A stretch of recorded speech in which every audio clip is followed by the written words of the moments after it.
आजकाल गल्लोगल्ली चौकामध्ये व्यसन करून फिरणारी मंडळी आपल्याला खूप बघायला भेटतात, किंवा आपल्या समाजामध्ये असले असे भरपूर लोक भेटतात आपल्याला की त्यांनी थोडंफार व्यसन केलेलं असतं. मग हे जे लोक असतात ते यूज मध्ये व्यसन करतात, यूज करतात म्हणजे दारूचा यूज करतात, अल्कोहोलचा यूज करतात. यूज त्यांना थांबवणं, त्यांना त्यांचं व्यसन थांबवणं, त्यांचे दारू जेवढी लिमिट मध्ये पाहिजे तेवढी लिमिट मध्ये पितात.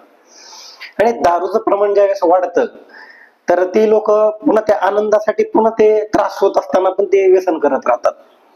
आणि त्याच्या पुढची पायरी म्हणजे काय, तर ते लोक पुन्हा डिपेंडन्सीकडे जातात, म्हणजे कारण नसताना पुन्हा दारू प्यायला सुरुवात करतात.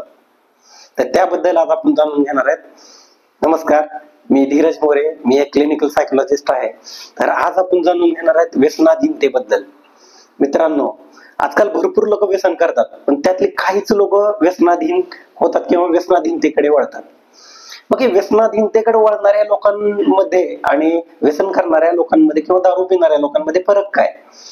तर जी लोक दारू पितात, भरपूर लोक दारू पितात, ते लोक स्वतःचा कंट्रोल करतात, कंट्रोल मध्ये पितात, लिमिट मध्ये पितात आणि शांत बसतात. त्यापैकी असे लोक काही लोकांचं असं प्रमाण वाढत जातं की ते लोक अल्कोहोलिझम नावाचा मानसिक आजार त्या लोकांना होतो. मग हा अल्कोहोलिझम नावाचा मानसिक आजार कसा ओळखायचा?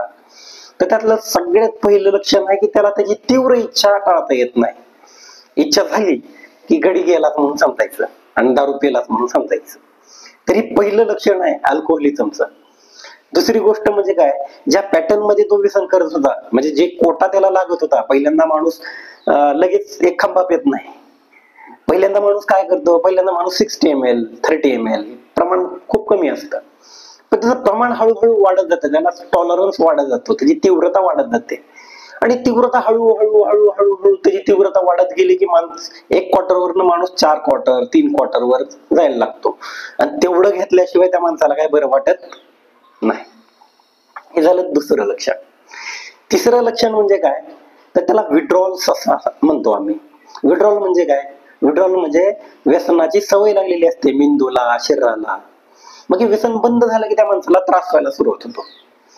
मग पहिला त्रास काय होतो, तर सौम्य स्वरूपाचा त्रास होतो त्या व्यक्तीला. सौम्य स्वरूपाचा त्रास म्हणजे काय, तर सौम्य स्वरूपाचा त्रास होतो म्हणजे काय होतो, तर त्या व्यक्तीला थरथरी जाणवायला लागते, बेचैन होते, अस्वस्थ होतो व्यक्ती, त्या व्यक्तीला झोप लागत नाही, त्याला कुठं कोंडल्यासारखं वाटतं, त्याला एकटं राहिल्यासारखं वाटतं, त्याला काहीतरी हरवल्यासारखं वाटतं, त्याला जेवण जात नाही, त्याला उलट्या व्हायला लागतात.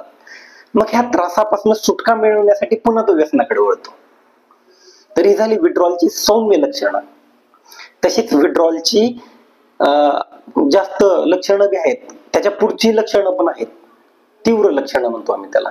त्यामध्ये काय होतं, माणसाचं ओरिएंटेशन जातं, टाइमाचं भान राहत नाही, आपण कुठं आहेत ह्याचं भान राहत नाही, किंवा आपण कोण आहेत ह्याचं बी भान राहत नाही, टाइम प्लेस पर्सनचं भान राहत नाही. अजून काय होतं, तर भास व्हायला लागतात, भ्रम व्हायला लागतात, म्हणजे ज्या गोष्टी अस्तित्वात नाहीत त्या गोष्टी पण दिसायला लागतात, किंवा काल्पनिक भ्रम व्हायला लागतात, काल्पनिक भ्रम करतो तो, भ्रम व्हायला लागतात त्या माणसाला. म्हणजे अशा स्वरूपाचे सौम्य आणि तीव्र लक्षणं विड्रॉलची दिसायला लागतात आणि पुन्हा माणूस व्यसन करायला लागतो. तर ही झाली 3 लक्षणं अल्कोहोलिझमची. चौथं लक्षण म्हणजे काय, सगळ्या गोष्टी समजतात त्या माणसाला.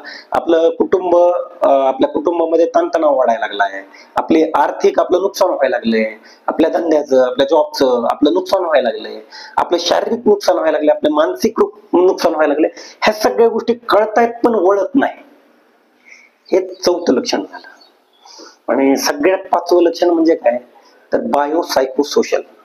हा जो आजार आहे, हा आजार बायोलॉजिकल आहे, सायकोलॉजिकल आहे आणि सोशल आहे.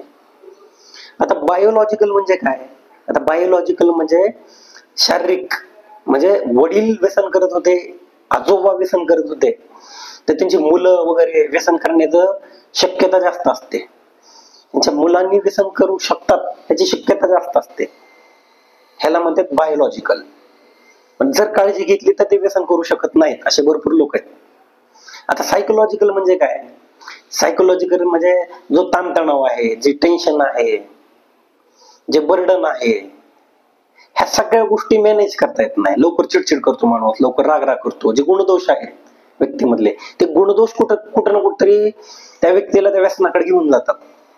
तरी झाले सायकोलॉजिकल.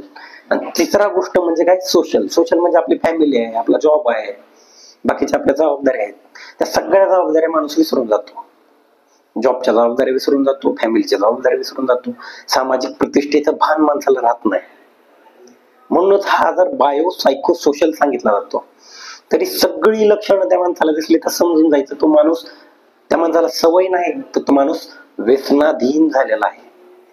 त्याला उपचाराची गरज आहे, त्याला मदतीची गरज आहे, कारण त्याला त्याची तलब टाळता येत नाही आणि बाकीच्या गोष्टीतनं तो बाहेर पडू शकत नाही. म्हणून कुटुंबाने, त्याच्या जवळच्या व्यक्तीने त्याची मदत केली पाहिजे, त्याला उपचारासाठी तयार केलं पाहिजे, त्याला मोटिवेट केलं पाहिजे आणि त्याला एक मदतीचा हात कुठं ना कुठेतरी घरच्यांकडून भेटला पाहिजे. मित्रांनो, एवढंच थांबतो.